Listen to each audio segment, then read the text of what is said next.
Welcome back to From the Shed End podcast with myself, T.Dot. As always, thank you very much for joining me.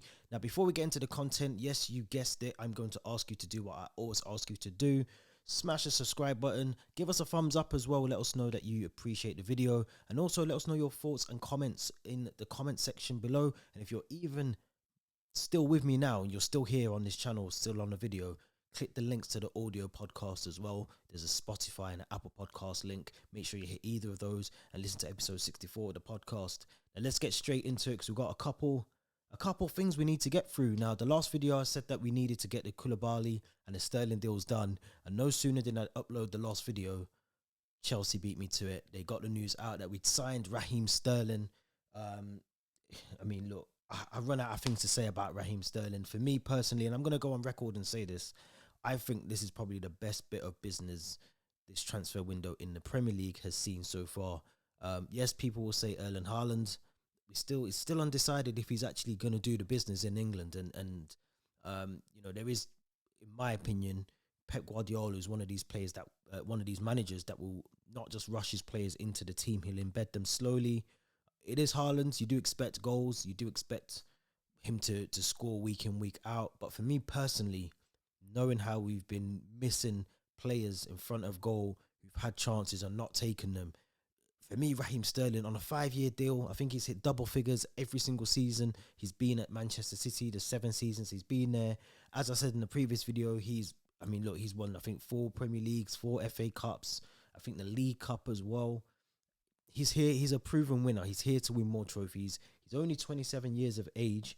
For me personally, that is, I mean, yeah, someone that we know has still got a lot of energy, a lot of time ahead of him as well. Just one of the best players. I mean, come on. This is a player that we've been crying out for, someone who can score goals, unlock defenses, take on players, press, get forward, make the space for other players. He creates a lot. He does a lot. He does too much. I'm getting confused. I'm getting excited again. But I'm happy with him. To me, and here it says it here at the very bottom, we are looking forward to seeing his world-class talent. Let me just rephrase that. His excellent world-class talent at Stamford Bridge. He's a world-class player, and I truly believe that we've signed Raheem Sterling because we know that we've got... Thomas Tuchel said it himself. It was top priority, top target. This is the one that we wanted over the line. This is the one we've been pursuing secretly by the sounds of things behind closed doors before it became common knowledge. And for me, it's a no-brainer. 27 years of age, double figures, proven winner, proven Premier League player, which is what we failed to do almost last couple of seasons. We brought in players from other leagues and it hasn't necessarily worked. You look back to Christian Pulisic, Timo Werner, Hakim Ziyech. Those players in between parts and spells in the season have done okay, but in terms of actually playing the way we need them to play, the way we've needed them to actually play, they haven't done it. So for me, I mean, you know, it goes without saying we've got a decent player on our hands in Raheem Sterling. For me, he's one of those players that will definitely cause a lot of issues, and hopefully as well, you know, we still have Kai Havertz, we still have Timo Werner as it stands as of today. Christian Pulisic as well, Hakim Ziyech. And the good thing about Raheem Sterling, he can play false 9. He can play down the middle as well, just like Kai Havertz did 2 seasons ago and some parts of last season. You know, Raheem Sterling can do that as well. So, I mean, I'm excited to see him play. Whether he'll feature on early hours of Sunday morning in our first preseason, it's to be seen. But I think we've got a player on our hands there. We should be grateful that we've got him for the price that we've got him as well. Yes, he only had 1 year left on his contract, but I do think we've got ourselves a really good signing in Raheem Sterling, in my opinion. But let's stick with Manchester City because, of course, it was confirmed today that Nathan Ake will be staying at Manchester City. He will no longer be in any negotiations to move back to Stamford Bridge. Yes, personal terms were agreed, but there was differences in terms of the transfer evaluation, the transfer fee. between Manchester City and their expectations and what Chelsea were willing to pay. So any deal that was inevitable or was possibly going to happen has now stopped, and Manchester City have confirmed that Nathan Ake will not be moving from the Etihad this season. So what does that mean for Chelsea? What does it mean for us? Ideally, for me, and as someone has quoted there, the secret scout, underneath Matt Law's tweet, has said that Levi Colwill. Now, Levi Colwill, brilliant player, had a really good loan with Huddersfield. I want to see him in a team. He's a player that has the ability to play in the Premier League. He's someone that, for me, should be in the Premier League and should be given chances in the Carabao Cup, FA Cup, potentially in the Champions League as well. I've said it on here many times before. This season is going to be so different to any season we've had. We've got a World Cup in the middle of it as well. Obviously, we noticed the last 2 seasons how many injuries we've picked up. COVID as well. The cases seem to be suddenly coming back just in time for the football season. So we need players in this team. We need players that can be squad players, rotational players, backup players. And Levi Colwill is one of those players for me who's good enough to stay with the squad and develop in the club rather than going out on loan. And, you know, there was talks before, even early this week, that there was a permanent transfer deal to be done for Levi Colwill. Crazy. I mean, we haven't learned from Mark Wehi. We haven't learned from Tomori, Tammy Abraham, all these players that we've allowed to go and they've gone on to other clubs and done really well. This would have been the next one in the queue, Levi Colwill. We've got to keep him. He's too good to be loaned out. He's too good to be sold. Will he start every game? I doubt it very much. I don't expect him to, but I do expect him to be part of the team. And for me personally, I think, you know, Levi Colwill, now that we know that Nathan Ake is off the table,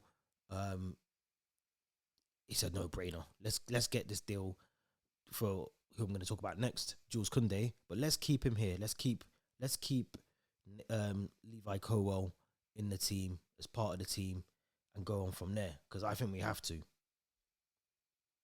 Now, before we get on to Jules Koundé, let's talk about Koulibaly, who, big man Fabrizio, as always, as he does, came out today and told us that we can consider Chelsea player Koulibaly, who is now a Chelsea player. All paperwork has been signed, contracts been signed, 4-year deal, option for a further season, documents completed between Napoli and Chelsea for 40 million. Yes, I said 40 million euros.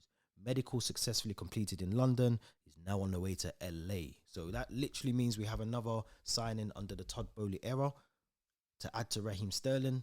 Koulibaly, I mean, look, people will say he's 31. He's not as good as he was, 2 or 3 years ago. And I think, especially with defenders, I think you get better with age. You're like wine. I mean, anyone who's a wine connoisseur, they'll tell you that wine gets better over time. Koulibaly, for me, is someone that still has the experience to do what we need him to do right now. Delete, brilliant defender, 22 years of age, experienced as well.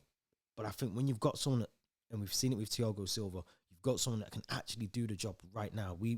I'm very confident that Koulibaly will go straight into our defence and play just as well as he has done for Napoli as well. He's going to be a key part of that squad. Obviously, we have Thiago Silva, who I've mentioned, may not feature as much as he did last season, may pick up the other injury as he did to the back end of last season. We still have Malang Sarr, as I've just spoke about, Levi Colwill, and we have Trevor Chalobah as well. We also still have Azpilicueta, who can play right centre-back, with Reece James and Ben Chilwell occupying the wing-back positions as well. So, for me, for 40 million euros, it is a steal. It's an absolute steal to get him. And obviously, when you see, as I said before, the big man Fabrizio Romano, when he tweets and says it's a done deal, unless it's Rafinha, it's normally a done deal. So I think we can take this one as it's a done deal. And I'm happy with Koulibaly. I think this is going to be the spine, the back end of that team that we need. We need someone that can do that at the back and command. And Thiago Silva's doing that. He's definitely, again, another player that we've been crying out for many years, since we lost John Terry, since we lost Gary Cahill. And obviously now we've lost Antonio Rudiger as well. Bringing in an excellent player in terms of Koulibaly with that experience as well. I mean, it goes without saying, it's a brilliant signing. I'm happy that we've got him. And, we need to just now, like I said in the previous video, we need to focus on getting more signings in, getting the right signings in. And let's go straight over to no other than Jules Koundé, who's another player that we've been heavily linked with for the past 2 years. Before the transfer window opened, it was heavily reported that we had personal terms agreed with Jules Koundé, and it was almost a matter of time before we signed him. Now, obviously, the knockback to Nathan Ake being refusal to allow him to leave for the fee that we wanted to pay for him from Manchester City, it now means the door is back open for Jules Koundé. Now, we do have to remember 2 things here. First of all, time is running out in terms of transfer window shutting, the season starting, pre-season kicks off for us on Sunday. We need to get these deals done sharpish, quick and snappy. Sterling, brilliant job. Koulibaly, excellent job. I think Jules Koundé needs to be the next guy that we need to get over the line. I know I spoke about him on the podcast and said I had mixed opinions of him, and I know Theo is the same. He has very mixed opinions of Jules Koundé in terms of disciplinary and etc. etc. I'm at that point now where I want to see the players come in, gel with the team, give them a chance, and hopefully we can get this deal done over the line. Because I think, as I just mentioned, Levi Colwill, definitely a squad rotation player, definitely a cup competition player, but we need someone with the experience to be able to play Premier League football. Defend against the Erling Haaland, defend against the Cristiano Ronaldo, defend against Gabriel Jesus. We need those kind of defenders, and I think Koulibaly, Thiago Silva, Trevor Chalobah, and Jules Koundé would be perfect to do that. I think obviously Delete would have been a really good signing alongside Koulibaly and Thiago Silva. I just can't see that happening. I think he's got his heart set on Bayern Munich. So here we are, Jules Koundé. Can we just meet the valuation, please, Chelsea? Let's get this deal done. Let's meet the valuation. We have personal terms already agreed. We don't need to do that. We just need to get the contract sorted, the fee arranged, and we get this over the line. Let's get it over the line. Let's get it done quickly, because I think what I see happening quite often, we saw it with Ousmane Dembele, we've seen it with Rafinha, we've seen it with Gabriel Jesus, who we were linked with, even Robert Lewandowski, who now looks heavily linked to Barcelona. The deal's almost done. Players are not stupid. They're actually using Chelsea and other clubs as the bargaining tool. They're using us to either get the moves that they want, or they're getting new contracts. You look at Ousmane Dembele, 2-year deal.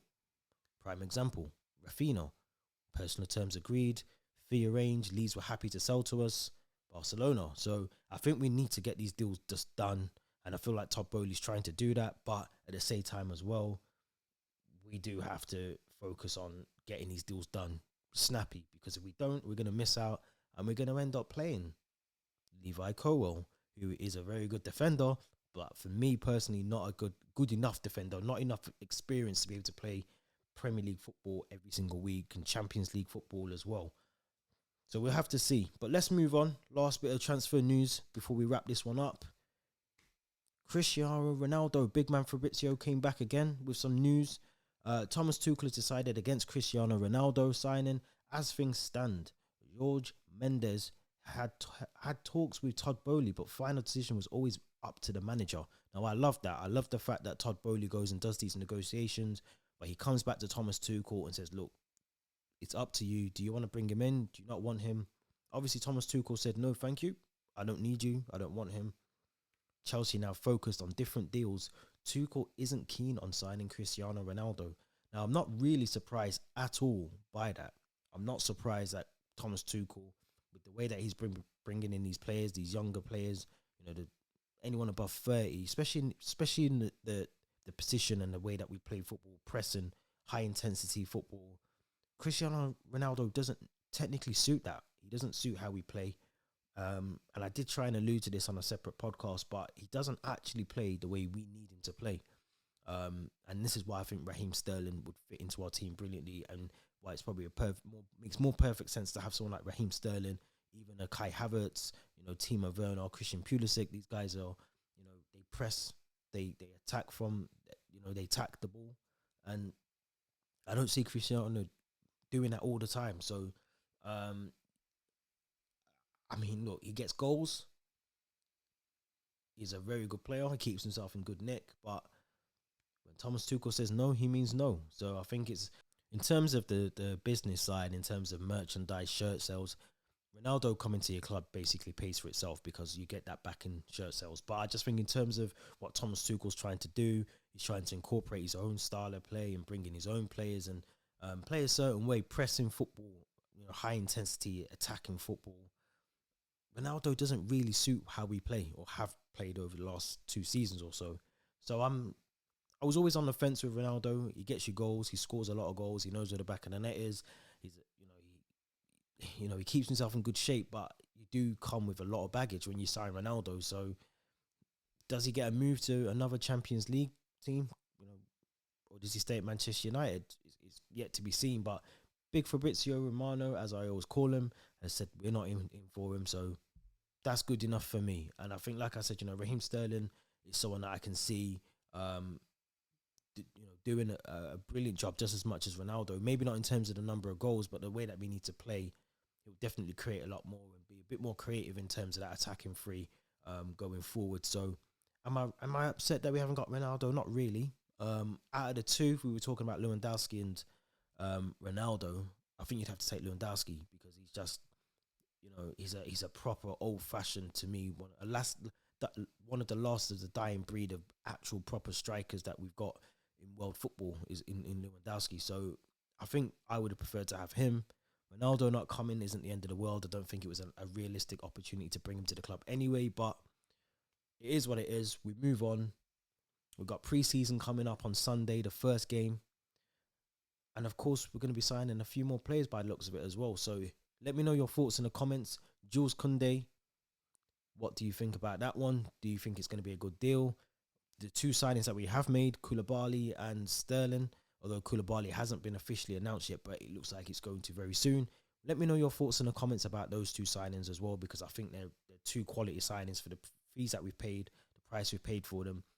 No-brainers, in my opinion, as well. So let me know your thoughts about those two deals in there as well. Also, let me know about Levi Colwill. Are you upset that we didn't get Nathan Ake? And are you happy to see Levi Colwill hopefully stay at the club and get some game time at Chelsea? Let me know your thoughts. Subscribe to the channel. Thumbs up. Don't forget that one. And subscribe to the bottom. If you can see all those socials down there as well, make sure you follow those social accounts as well. This has been T.Dot from the Shed End. Until next time, thank you very much for watching, and we'll be back with another video very, very soon.